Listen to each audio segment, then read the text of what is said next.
The day Harper came home, the whole family sat down for dinner, the atmosphere tense and uneasy.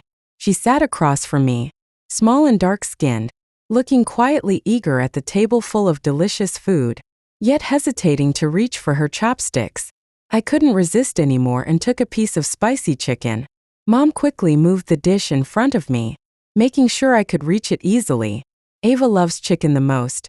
Mom made it specially for you. Go ahead and eat. The light in Harper's eyes dimmed. Seeing that, I picked up the whole plate, scooped half for myself and half for her. We have pretty similar tastes in food. We both love meat. Guess we really are sisters. The word sister, coming from my mouth, surprised everyone, especially Harper, whose eyes widened in shock. This is a story told from Harper's perspective, one filled with hardship and emotional struggle. She was the heir mistakenly raised in a wealthy family, while I was the one who took her place, pretending to be the golden phoenix. Even though my parents knew I wasn't their biological child, they still loved and cared for me deeply. The condition for Harper to come home was that the Young family would give up their legal custody of me, allowing me to stay on as a lady in the wealthy household. Harper's family in the countryside didn't want to raise a daughter at all, and they were eager to arrange her marriage at just 14 years old, hoping to use the dowry money for their son. My parents spent a lot of money, and they happily helped complete the adoption paperwork. Our family remained the same, except now we had Harper. She, my biological sister, was small and frail due to poor nutrition, almost seeming like a stranger, standing in sharp contrast to my slender and tall frame. After dinner, I went back to my room to study, and Mom came in to talk with me. Ava, suddenly having a younger sister. Do you think it's hard to accept us as your parents? No way. Mom didn't expect my reply to be so direct, and she hesitantly asked, will you feel uncomfortable having another person in the family now? My house is 3,200 square meters. Adding one more person doesn't even register with me. Mom started to tear up and said, do you know the truth about your background now? Are you thinking that the Young family's uncles and aunts are really your parents, and you don't want to recognize us anymore? Why would you think that? Mom gently took my hand. Even in ordinary families, kids often get upset when a new baby comes along. You've always been the most spoiled one, so why aren't you complaining or acting out now? Are you feeling distant from us? Worried that you're no longer our precious child? Seeing me speechless, Mom spoke quickly to explain. Ava, you've been my child since I held you as a baby. You've called me Mom for 14 years, and I only see you as my one and only daughter. No matter who else is around, I won't let anyone make you suffer or feel unsafe at home. Your dad and I have talked it over. If you're not comfortable with Harper staying, we'll send her to a private school where she can live on campus. Just like before. It'll be the three of us, happy and together. I let out a soft sigh. From Harper's perspective, her adoptive parents showed no affection, just providing basic food to keep her alive, and even considering using her as part of a marriage arrangement for money. Her biological parents, despite coming from a wealthy family, treated her as if she didn't exist. Truly heartbreaking to witness. When I first read the story, I was so frustrated with this mother character. I couldn't understand why she'd treat her own daughter like that, and whether she even had any love in her heart at all. But when I saw things from Ava's perspective, I finally understood. She didn't just have love for me, she had it in abundance.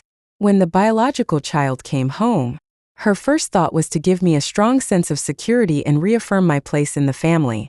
She might have been a difficult figure in Harper's life, but she's my greatest mother. I gently held her shoulders and said, Mom, the relatives from the Young family never raised me for a single day. If I ended up in their hands, I'd just be treated as something to trade for wedding gifts. The care you've given me means more than blood ties. No matter what happens, you two are my only real parents.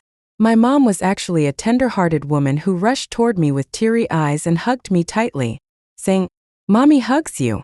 I held her in a warm embrace for a moment, then gently placed my hands on her shoulders and said seriously, But Harper is also your daughter. Mom looked away. She just left home and came here. So you need to be extra kind to her. You've had 14 years of being spoiled by me, but Harper missed out on those 14 years with you. There was a hint of gratitude in her eyes as she looked at me. I gently nudged her and said, "Go on." And she seemed to have a great weight lifted off her heart, carrying the silk quilt with light steps toward Harper's room. Parental favoritism does exist, but what often matters most is how the favored person chooses to handle that attention. The original story didn't end well. After Harper passed away from stomach cancer, the male lead finally realized his true feelings too late and became deeply distraught, causing our wedding plans to fall through. I struggled with depression. My father lost his business, and my mother passed away suddenly. Though it might sound a bit dramatic, I still believe in the idea of karma. If Harper had grown up happily, our little family wouldn't have ended up in such a mess. I knocked on my father's door and said, "Let's transfer my sister to my school so we can look out for each other." According to the original storyline, she ended up transferring to another elite private school due to my constant disruptions, and didn't come back home for a whole year.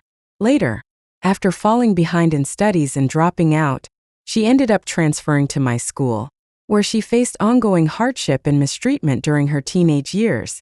I tweaked the storyline a little bit, giving her a chance to meet the male lead sooner. I remembered, the male lead was from our school. When the break ended, Mom took Harper to complete the enrollment procedures. As a transfer student, she was in a different class from me. Our class was made up of either wealthy students from elite families or genuinely talented, academically strong ones. After all, we needed solid performers to keep the overall average up. When I pulled out my textbook, everyone around me was stunned into silence. The original owner was fine in every way except for academics. She came to school mainly to be with someone special. A young boy with a lollipop wrapped his arm around my shoulder. "Hey, did you take the wrong medicine today?" I glanced at the hand resting on my shoulder and asked, "Are we together now?"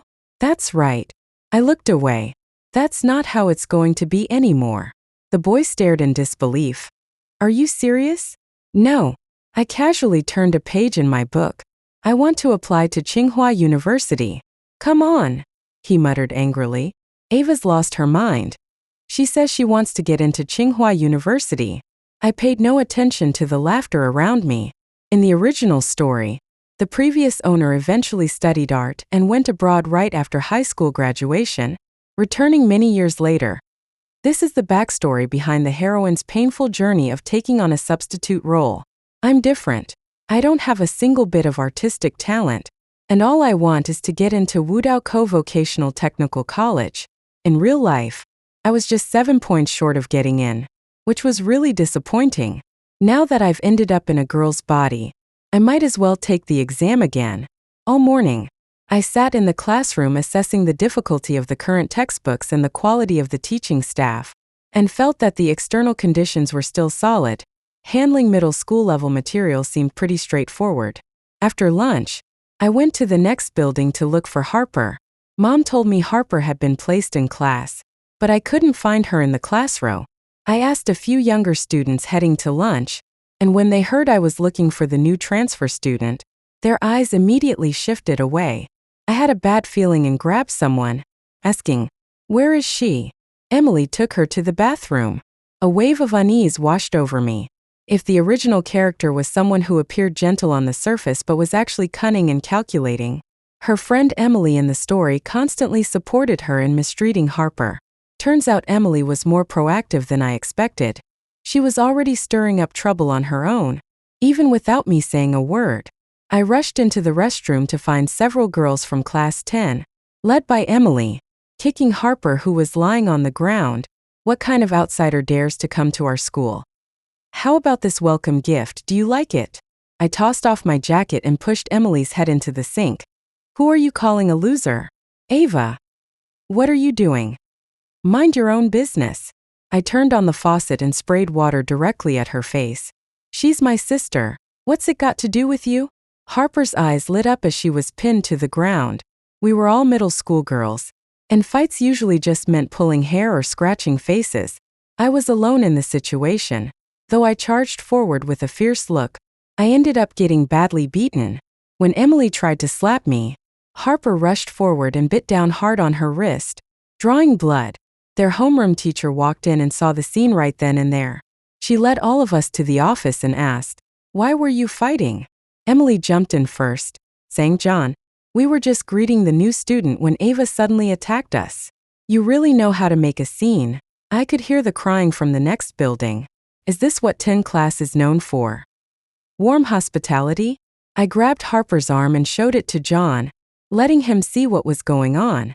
John naturally favored his own students. Even if there was some kind of disagreement, it's likely mutual. If you see something like that happening, the first thing you should do is go to a teacher for help. I let out a soft "oh" and gave Harper some advice. Did you hear that? John's teaching you. Flies don't bother flawless eggs. If you don't like someone, just give them a firm hand and be done with it. They're the ones asking for trouble anyway. Even if you leave them hurt, as long as you start first, you're in the right. John's expression darkened. Ava, how can you speak like that? I was just following the teacher's instructions and repeating what I was told. You. She was still trying to argue with me when the principal and our classmate Sophia walked in. To ensure I could attend school, my dad donated a significant amount to the school, and my mom has a close relationship with Sophia. Naturally, they supported me, and in the end, each of the students involved in the bullying received a formal reprimand. As we stepped out of the office, Emily crossed her arms and gave me a sharp glare. Ava, how can you have such a rude relative? Don't you feel embarrassed at all? She's my real sister. So tell me, who here is the one acting like a dog? Emily came from a wealthy family and was used to getting her way, but she only ever backed down when it came to me. Now she looked as if I just slapped her across the face. Biting at everyone randomly. Guess I'll need a rabies shot now. Emily was so furious she almost lunged at me, but when she saw I was rolling up my sleeves ready to stand my ground, her friend quickly pulled her away. After all, who would want to get 2 warnings in one day? I went over it with Harper. Do you know why they targeted you? Because I'm just not as polished. Harper lowered her eyes, speaking softly and hesitantly. I let out a sigh. No, because they're troublemakers. Harper was surprised, not expecting me to speak so bluntly. Didn't you hear them? That was just their way of welcoming you. Even if it wasn't you today, they'd have targeted another new student. Any excuse would do. Next time you meet someone unkind, don't blame yourself. It's not your fault. Harper nodded eagerly, her head bobbing up and down. Young family had only her as a girl, and from childhood, every mistake was blamed on her. No one ever told her that the problem wasn't hers. Meeting her dog-like glare, I couldn't help but reach out and gently ruffle her hair. Sometimes, cruelty in this world comes for no reason and can't be avoided. But when they come looking for trouble, stand your ground, make them face the consequences, and show them you're not someone to mess with. That way, next time they think about targeting you, they'll think twice. Just giving in won't help. Staying silent can take a serious toll on your health. Harper's eyes widened with a big question mark in her little face. According to research, holding in your frustrations can lead to health issues like stomach problems. I said seriously. Harper was a very thoughtful little girl, quietly repeating the words to herself and keeping them in mind. We walked downstairs, and Mom had just arrived as well. She jumped down from the car, burst into tears, and hugged me tightly. Harper stood nearby, shifting awkwardly while secretly admiring the moment. How come you got into a fight on your first day of school? I heard from Sophia that it was all Harper's fault. Mom gently touched the wound on my hand, her voice trembling. The student across the way has it out with me. And when they heard Harper is my younger sister, they started giving her a hard time. My mom was really alarmed. How did you end up getting involved with such a troublesome student at school? How am I supposed to feel safe knowing this? It's okay, she tried to slap me, but Harper jumped in and bit her. Right, Harper? Mom laughed through her tears. I never thought Harper was so capable. She even stood up for her sister at school. Oh my, what happened to you? Let Mom take a look. Harper shyly scratched her head, pulled into her mother's arms for a look at her wounds. Her eyes, glistening with tears, held deep gratitude as she looked my way, probably feeling a bit guilty toward Harper. Mom made sure to get her seen first whenever we went to the hospital. While the doctor was treating her bruises, Harper's mother helped lift up her clothes. "Oh, this young lady is so pretty. How careless with hygiene she is. Her skin's covered in dark dirt." The doctor was wiping iodine on her wound while joking with a smile. I saw Mom furrow her brow sharply, then turn to meet my gaze, searching for an unspoken understanding between us. I looked away from her eyes and gave Harper a gentle smile, calming the unease I saw in her. She seemed to have found a lifeline, and only after making sure I wasn't mocking her did she quietly lower her head and continue with her treatment. Once she had recovered a bit, I used the excuse of an all-you-can-eat meal to take her to a relaxing spa for the whole day. A friendly woman from Northeast China gave her a full-body scrub, making her so clean that even her hairline sparkled. Then I took her shopping to buy some new clothes. I couldn't help noticing her sighing in front of the mirror more than once, and she'd glance curiously at my mom's skincare products. My take on appearance is simple: if you're bothered by it, go ahead and fix it up. Harper clearly needed this to feel more confident, and it had nothing to do with her age. Coincidentally, we ran into Emily and her group while out shopping. Emily had mixed feelings about me. Both come from wealthy families, and she likely had a long-standing admiration for the original owner. If I hadn't arrived, the two of them would probably have become close friends who shared similar tastes and values. I got into a fight with her for Harper's sake, and now she resents me deeply, caught in painful feelings of love and anger. As soon as she arrived, she shot Harper a dirty look. "Ava, you really have too much free time, bringing that stray dog out for a walk. No matter how you dress it up, a stray's still a stray." Harper blushed and set down the lace sweater, feeling self-conscious about her choice of style.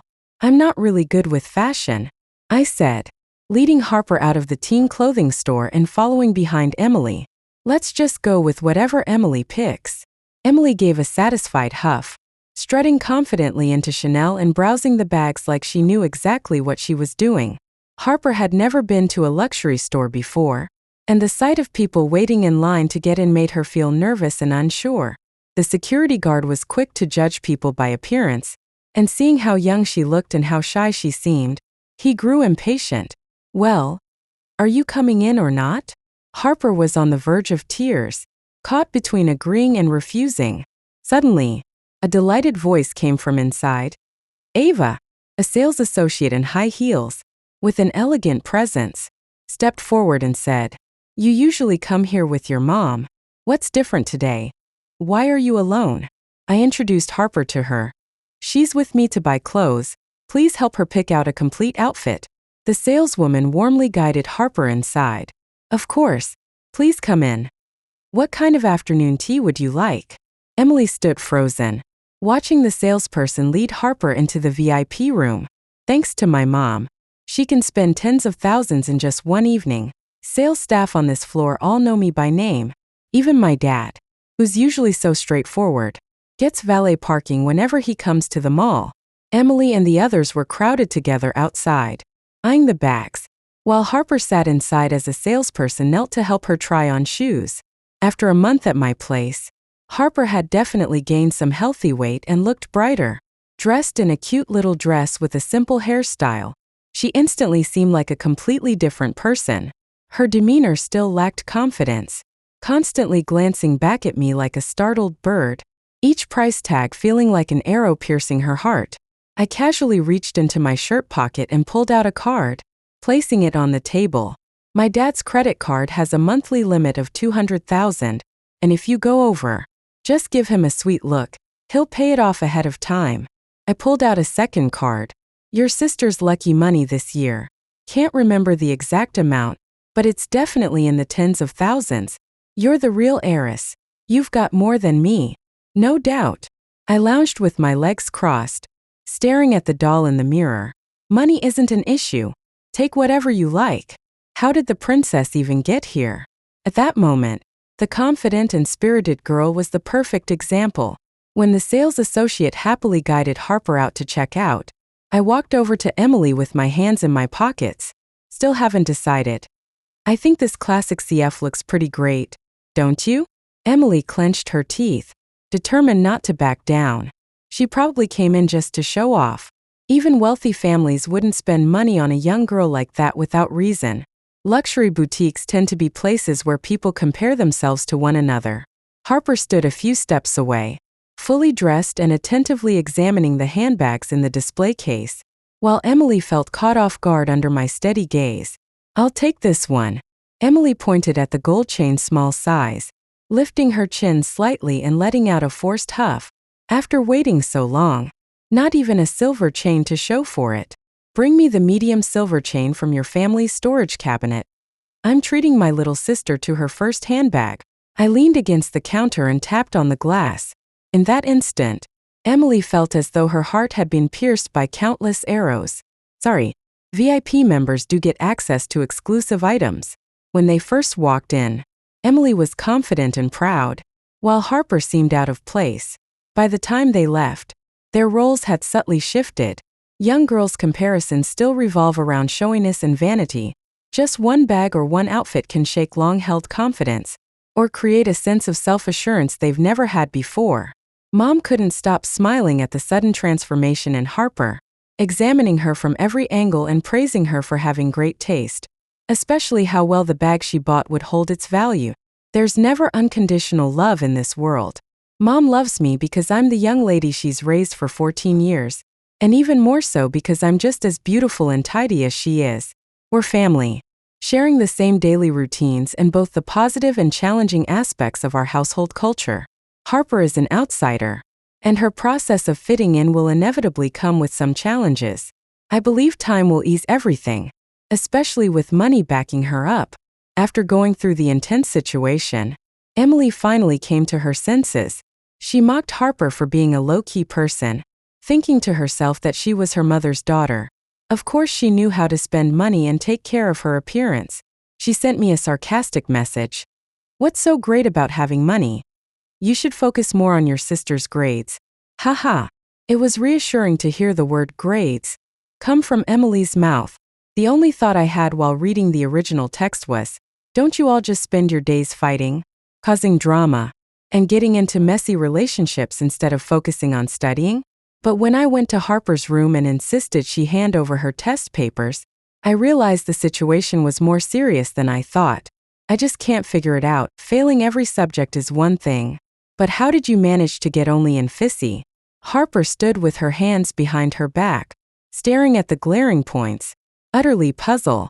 I called out to my mom, who was excitedly planning to take Harper to a beauty salon. "You should help Harper catch up with her studies." "Is Harper doing poorly in school?" Mom asked, her tone sharp with concern. I hid the test paper behind my back. "Well, not exactly. We haven't had the midterm yet, but she mentioned finding it a bit hard to keep up in class. My mom is really good at handling money. She arranged for top tutors to come over the same day. I signed my mother's name on Harper's test paper. This is a one-time thing.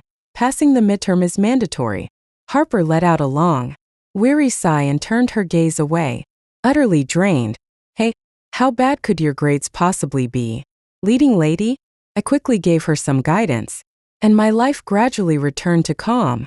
Just when I thought the story had come to a close, one afternoon after school, I happened upon a fight in an alley behind the school. A group of students from the neighboring technical school were attacking a boy from our school, and I immediately ran back to report it to the security guard. As we were walking ahead, it suddenly occurred to me, this might be where the main male character makes his appearance. I can't remember the male lead's exact name. Stories like this are all the same, with every brooding protagonist acting like a heartless stranger, who even keeps track of who's who anymore. The original story also portrays this as Harper's memory before her passing, with the past unfolding entirely through flashbacks, and there is no record of their first meeting. It was mentioned in the story that the male lead was drawn to Harper because she had saved his life when he was a child. Just as he was on the verge of losing consciousness from the beating, Ava suddenly appeared, shining like a ray of light that brightened his path forward. Thinking that, I waved at Harper, who was by the snack cart. "Come here." Harper trotted happily toward me, a strip of pork chop gently held in her mouth. "There's an incident in the alley. Go guide the security guard there." Harper did exactly as I said, slinging her backpack over her shoulder and walking off. It wasn't until a little while later that I realized I should have taken the pork chop from her. How can a heroine have grease all over her face when meeting the male lead for the first time? That's simply not proper. Not long after, Harper bounced back happily and said the situation had been handled. Security had calmly cleared away the troublemakers. I casually asked her how the male lead was doing, and she gave a worried look, saying he'd taken quite a beating. His face was all messed up, and added that he was really pitiful, all while chewing on the pork chop. Don't you have any kind of response? Little sister. Thinking about her decade-long history of putting others first in the original story, I quietly went to the nearby pharmacy and bought some iodine and bandages, then had her deliver them to the person involved. Harper, I can only help you this far. I'm not some strict fan of love story tropes, but just in case she ends up drawn to that guy again, I hope they can part ways without all the dramatic heartache, just a calm and natural goodbye. About a week later, a new classmate joined our class, a decent-looking young man, though his expression was quite stern and he seemed distant from everyone. He either slept through class or skipped it altogether. And after the midterm exams, he got into a serious argument with his seatmate that escalated into a fierce clash. I'm tall, so I sit in the second-to-last row. Two boys got into a physical fight right in front of me, and I just kept reading my paper. A little while later, Sophia arrived after hearing the news, called the two of them out to scold them, and then summoned me as well. She pointed at the new student and said, "Ava, could you possibly sit next to William?" The 6-foot-tall boy met my gaze and casually turned his head away, completely unfazed. Here's the thing, your grades have improved significantly lately, ranking you among the top students in the grade. Since you'll be sitting next to William, why don't you share your study tips? It's a great chance for stronger students to support those who are still catching up. The results hadn't been announced yet, but Sophia was unusually cheerful. Maybe my improvement was really that noticeable. Her gaze toward me carried a calculating undertone. Teenagers sometimes go through sudden changes where they suddenly start doing much better in school. It's not uncommon at all. I still have to be careful, they might think I'm possessed and drag me off for some kind of ritual, especially since my personality is so different from the original owner. Lately, even my mom looks at me with a bit of awe. For safety, I nodded. All right. We walked back to the back row of the classroom one after another, and I patted the seat next to me. William, can you move your desk over here? William snapped like a hedgehog. Why aren't you moving my desk? Sure thing. I quickly gathered all my study materials. I'm done. Now it's your turn to move it. I can't move it, I said, lowering my eyes with a delicate sigh. Everyone's eyes turned toward William. There's an unspoken social hierarchy at school. Fighting with other guys might make him look tough, but refusing to help a girl move her desk would make everyone see him as someone without integrity. William hesitated for a moment, then pulled his hand out of his pocket and lifted my small desk. Though the young guy acted tough, he still cared about his reputation. After settling in, I said to him, William, I hope we can get along peacefully from now on. I don't fight girls, William said coldly as he picked up his water cup. I've fought boys before. William spat out a mouthful of water, his eyes wide with surprise as he looked at me. I let out a grin, showing off my teeth. I once took on a whole group of girls from class 10 in the restroom. William said that was nothing. Boys and girls naturally had different strength levels due to their physical differences. Very well said. I nodded, opening the biology textbook to Unit 4 and placing it in front of him. Let's go over the key differences between males and females. William glanced at the two sets of biological systems in the textbook, his face gradually turning red as he discreetly cleared his throat. This is a Chinese class. I rested my chin on my hand, a small smile playing on my lips. You never listen anyway. William hesitated for a moment, then slowly pulled out his Chinese textbook as I tried to wave the biology book in front of his face. Stop it, he said quietly. The Chinese teacher, who was used to seeing William, always involved in fights, rowdy behavior, and sleeping through class, paused in surprise as he saw the boy calmly pulling out his textbook. Adjusting his black-rimmed glasses, he then called on me. quietly signaling that I shouldn't talk to him during class. "Did you hear that?" William muttered quietly. "Just leave me alone." I took a sip of Da Hong Pao tea. "Let's see how you do." The results were posted that day, and I made it into the top 10 of the grade. Despite her steady efforts, Harper managed to improve her physics score from 2, and her performance in other subjects wasn't much better. Only her Chinese grade remained somewhat decent.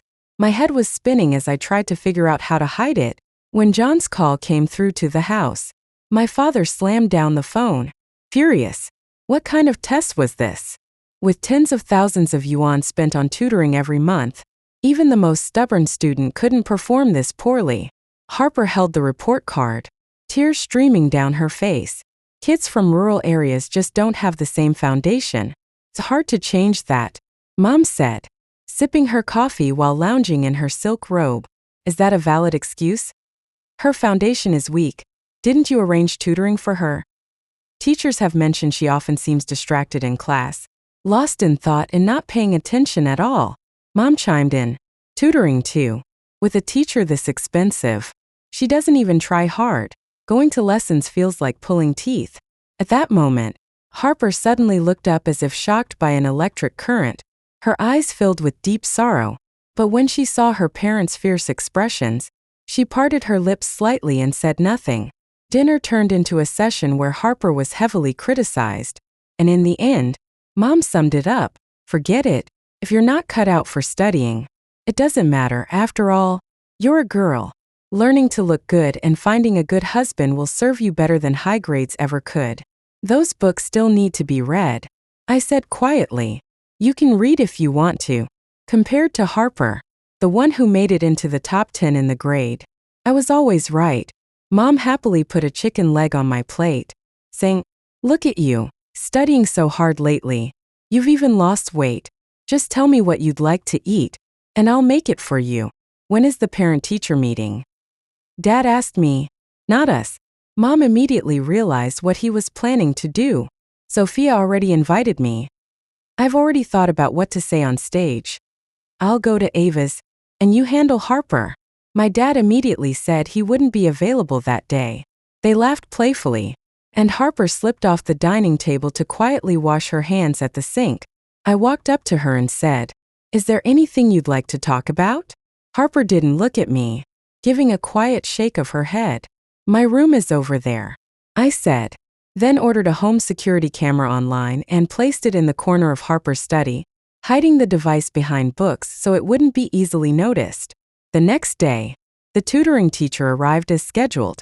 Mom kept apologizing to him, saying Harper was often slow to understand and had caused so much trouble, while the balding middle-aged man politely replied with standard pleasantries. I passed by carrying a cup of Da Hong Pao tea, and he glanced me up and down. "This is my older daughter. Hey, why don't the two sisters come together for class?" He smiled warmly. I'm in the top 10 of my grade. I ignored his surprise and quietly went back to my room, turning on the computer. A heated argument quickly echoed down the hallway. The screen showed Harper silently refusing to enter, her mother feeling embarrassed and scolding her before pushing her inside. I shook my head, holding my warm tea and continuing to watch. Sure enough, the bald man seemed off. He sat right next to Harper, which was unusual since instructors usually teach from across the table.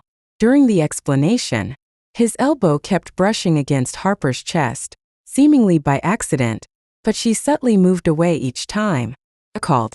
When the police were called, the situation escalated further, because Harper tried to pull away. The bald man grabbed her roughly and pressed her against the wall in a threatening manner. I rushed over just as Harper burst out the door, tears in her eyes, her face flushed, and ran off without a word. The man's expression flickered with surprise. Then he rubbed his hands together as if brushing off the moment. Oops, your sister really isn't very bright. No matter how many times I explain things, she just doesn't get it. She starts crying at the slightest thing. You're not exactly clever either, I said with a chuckle. My sister hasn't even turned 14 yet. In our family, someone like her could still become the best lawyer. His expression froze, and he quickly grabbed his bag as if to run away. I didn't bother with him, turning back to look at Harper instead. She was rinsing her mouth by the sink, tears streaking her face like a blooming flower.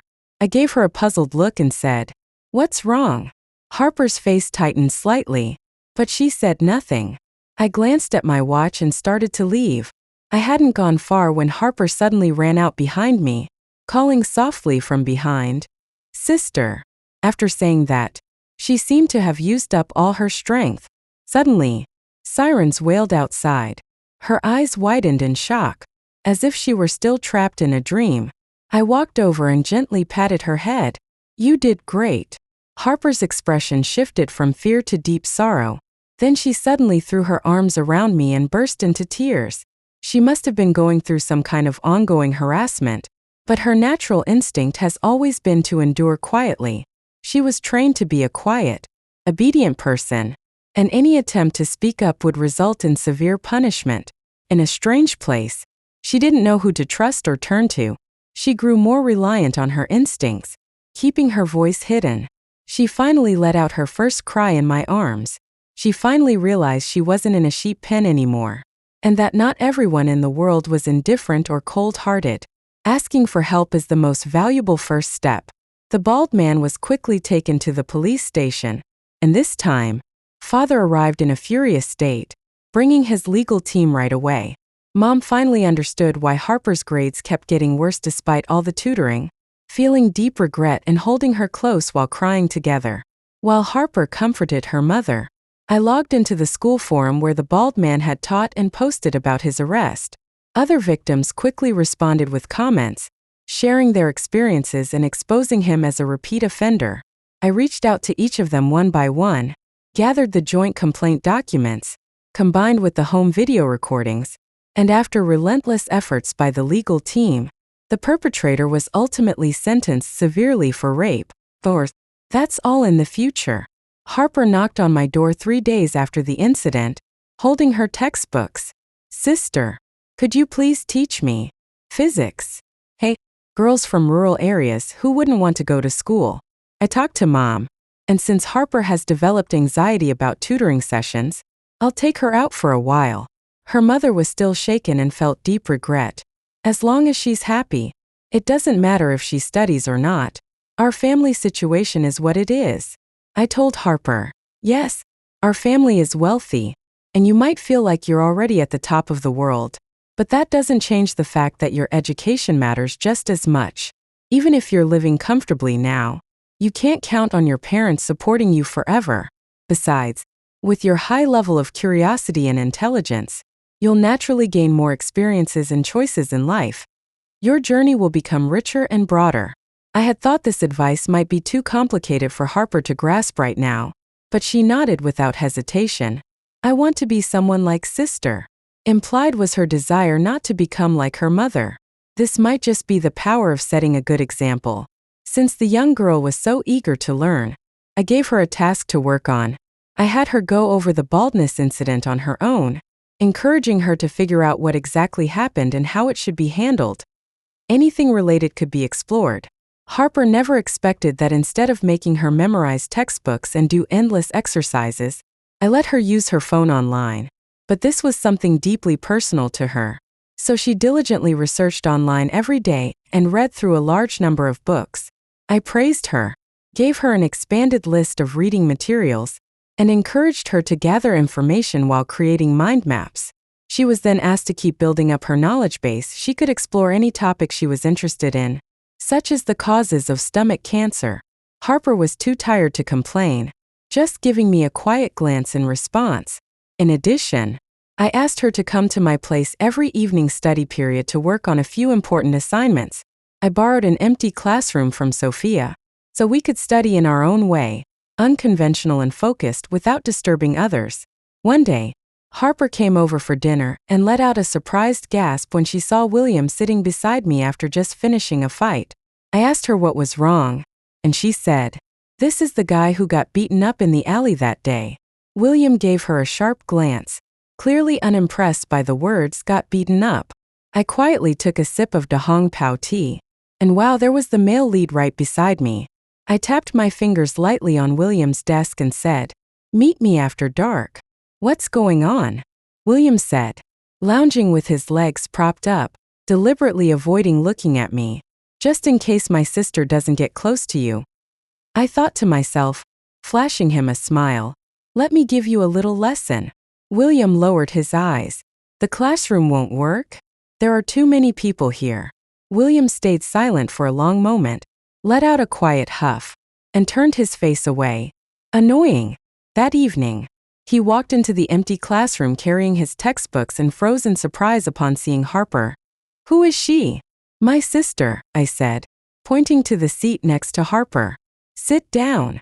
William let out a dry laugh, deliberately pulling the chair beside me with a defiant air, then started loosening the desk panel until it clattered noisily. Her temper is really something. It was my sister who sent the message when you got into that trouble. Now say thank you. Harper. I set up this important meeting between the two of them. Harper enthusiastically scratched her head. No need to thank me. I was told to come by my sister, and she even bought medicine for you. I froze in place. Harper, you know that acting overly eager won't win him over, right? A dimly lit classroom at night, wooden desks arranged in rows, chalkboard with erased equations, hashtag William hashtag, seated upright, eyes fixed on hashtag Harper hashtag Harper hashtag, sitting beside him, face slightly flushed, hands clasped tightly on the desk. Both remained still, the air tense and quiet, soft overhead lighting. From front, eye level, upper body, slight Dutch angle. You think you know something? Don't be ridiculous. After a whole semester of setting them up, I don't know if William and Harper developed any romantic feelings for each other. Their academic performance improved dramatically, and I felt truly relieved. Actually, this was just an extra benefit. What I did was have them absorb a large amount of information and then identify common patterns from it. This is the core of learning. Repeating this process helps them become better at learning, truly mastering the skill itself. Learning anything else would become much faster too. Same goes for solving problems. In short, it just means the mind works better. Once the mind becomes sharper, the chances of getting overly infatuated should naturally drop. It's kind of a roundabout way to handle things. I had it all planned out, but things took an unexpected turn. After winter break started, Harper became hard to keep track of. She used to always be calling me big sister this and big sister that, but now she'd lock herself in her room for whole afternoons without coming out. She was still flustered, her eyes avoiding mine as she mumbled about having already made plans to see a movie with a classmate. I told her I was going to take a nap, and she let out a sigh of relief. I pretended not to notice her obvious ease, saw her off at the door, then immediately messaged William on WeChat. Are you and Harper dating? William, say that again. Who am I supposed to be dating? She's my younger sister. William didn't respond. I tried to send him another message, but he'd already blocked me. TSK. Young guys are so hard to figure out. They didn't tell me, but I didn't mind. Go ahead and date. This might just be how things are meant to unfold. The two main characters were always destined to end up together. So if it's happening a bit earlier than expected, well, ask me if I'm on board. Of course I am. Besides, young as she is, it's unlikely she'd develop stomach issues so early in life. But I soon realized things were a bit different from what I had imagined. When the next semester started, Harper walked into our study hall with a boy, her face slightly flushed as she introduced him. Sister, this is Michael from my class. Would it be okay if he joined us for study time? Before I could fully process it, William beside me said firmly, Sure. The boy quickly handed him a bottle of Coca-Cola. Hello, William. All right, sit there. Don't be shy. William accepted the favor, gave a slight nod of his chin toward the spot beside Harper, and then casually added, Introduce yourself. This is unbearable. What kind of situation is this? What kind of situation is this? Having the elder brother-in-law host the younger brother-in-law? Harper was soon called to meet with her parents. John couldn't stand seeing her happy, so he constantly made subtle remarks about her in class, moved her seat to the front row, right next to the teacher's desk, isolating her. and called her a troublemaker who attracted attention from boys. Dad also scolded her. Is this really something a young girl should be thinking about? I still know how to focus on my studies, Harper said softly. I can't just wait until I'm older to think about it, I said quietly from the side. Are you seeing someone too? Dad said, stunned. Nope, I said, planning to make a big move. I'm not getting married or having kids. I'm going to be child-free. His expression froze instantly. Mom, who had been quietly painting her nails nearby, was stunned into silence. I was still thinking about what I'd said earlier. I thought it was about time. So I told them not to worry. I'm still young, and maybe in a couple of years, I'll change my mind. My parents let out a sigh of relief and practically sent me back to my room like I was some kind of sacred figure. Dad seemed about to say something to Harper, but after glancing at me, he held back. Compared to me, Harper is such a vibrant young lady. He took a few steps back, then paused and turned to Harper, his expression serious. What if? You too? He couldn't continue, giving his mother a glance to take over. Mother seemed a bit uneasy. Well, you know, you're still young. Harper wouldn't do that, I said, glancing at her briefly. Boys this age aren't worth the trouble. She knows what she's doing. Harper nodded, showing her agreement. My parents' expressions were deeply unsettled, but since we all stayed calm and composed, they quietly left the room like sleepwalkers, holding tightly onto each other's hands. Harper later gathered all the experiences she had in class and wrote a sincere complaint letter, which she submitted to the Education Bureau. John was soon transferred to another position, and she became the class monitor for discipline, walking through the halls each day with a red armband, her expression unreadable. It was said that Emily would go out of her way to avoid her. I was relieved that throughout the whole process, I only made 2 changes to the complaint letter. Youth always passes quickly. A few years later, I successfully got into Wodayuku, while Harper went to the Academy of Agricultural Sciences to work on rural development research. But her relationship with Michael ran into difficulties. When they finally felt free to hold hands in public, Michael cheated on her. She flew to his city and saw with her own eyes how he was kissing a delicate junior student, saying she was too strong-willed and not gentle enough, that he preferred someone more quiet and tender. Harper went through a long period of deep distress, constantly questioning what she might have done wrong in her first love. By the time I became aware of it, she had already developed depression. I accompanied her to doctor visits, made sure she took her medication, and helped her move in with me. Sometimes I just don't know if I've been on the right path all these years, Harper said, sipping her drink by the floor-to-ceiling window. Why, after giving so much, do I still feel like I don't deserve to be loved? I love you, Harper, but in my parents' hearts, you've always been their favorite daughter. Even though I'm the biological one, they care about you more. Harper looked away. I've always known. But I do love you. Harper shivered slightly. You care about so many people too, Dad. Mom, me. We're all family to you. And there's William as well. She shivered slightly, hugging her chest. I just wish there was someone in the world who sees me as their one and only. You've always had it. There was a young woman lost in her thoughts, staring back at herself with wide eyes in the mirror.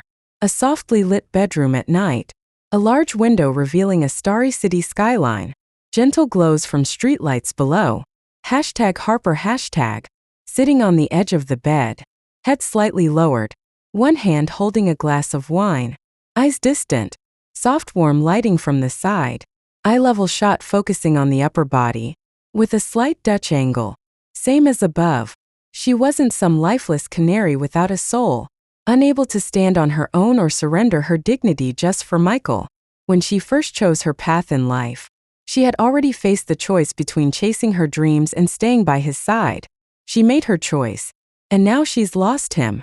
She didn't realize that even if she spent 10 years focusing only on Michael, with every thought and glance reserved for him, their ending would still be doomed. Yet, I only realized later that Michael was the one meant to be the main character. Normal people wouldn't have such a unique name or come from such a background. Thanks to my presence in this world, Michael and I became ordinary acquaintances, while Harper achieved her long unreachable dream from the original story, becoming Michael's first love. Do you remember what I told you the first day of school?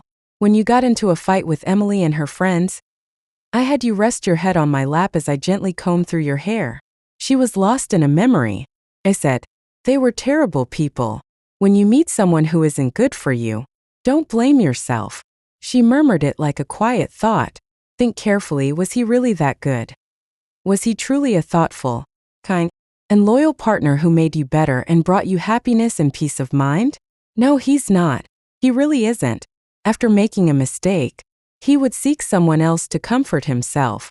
He would selfishly get lost in his own emotions, ignoring the efforts made by the person standing in for him. He would shift all the blame onto Harper after discovering the betrayal. When you're young, you might meet the wrong person, and the mistake could even feel beautiful. But it's best to keep those moments tucked away in your youthful memories. It's not about you not being worthy. It's that he wasn't worth it. You don't have to keep wondering whether he loves you. Ask yourself instead, do you love yourself? Harper's frown slowly eased, and she let out a relieved tear, whispering, yes, yes. You won't realize how far you've come until you take a moment to look back. Even with a few thorns, nothing could stop the blossoming beauty ahead. She could look that frightened little girl huddled by the roadside in the countryside straight in the eyes and say, I'm the adult you always wanted to become. She ultimately stayed true to herself. And guys, you wouldn't understand unless you've been through it yourself. Just as she finished speaking, her phone rang. She wiped her tears and answered, hearing a deep, pleasant voice on the other end say, hello, little fairy. I heard you're not feeling well tonight. Can I spend a little time cheering you up? Online young guys who chat for a fee $5 gets you half an hour of conversation. I gave her a quick wink, playing it cool like I'd done nothing at all. Since Harper is my own sister, I naturally made sure to get her something more expensive and generous, just like a little emotional boost. I'm sure she'll soon realize that as a single wealthy woman, she doesn't have to drown her sorrows in alcohol. She could just cry in her Maserati instead.